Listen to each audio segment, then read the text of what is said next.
Қазақстандық дизайнерлер Парижге аттанды. Бұл жаңалықты сәнгер Аида Кауменованың Instagram желісінен байқадық. Білуімше, олар рухани жаңғыру бағдарламасы аясында аталмыш елде фэшн қойылым өткізуде. Мысалы, Аида Кауменова көрсетілімге жиналған қауымды ашық түстерден және қазақтың ою өрнектерінен тұратын киімдермен қуантты.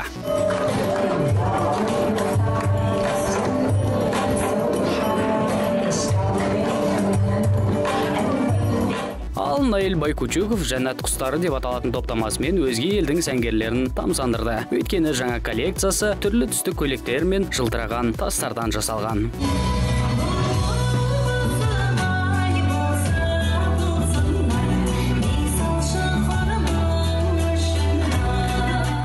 Бұл тек бастамасы ғана, өйткені аталмыш сән апталығы күні кеше, яғни 24 қаңтарда басталды. Сондықтан да ол әлі бірнеше күн жалғасатын болады. Ал фэшн қойылымның қалай аяқталатынын отандық дизайнерлер елге оралғанда білетін боламыз. Бізбен бірге болыңыздар.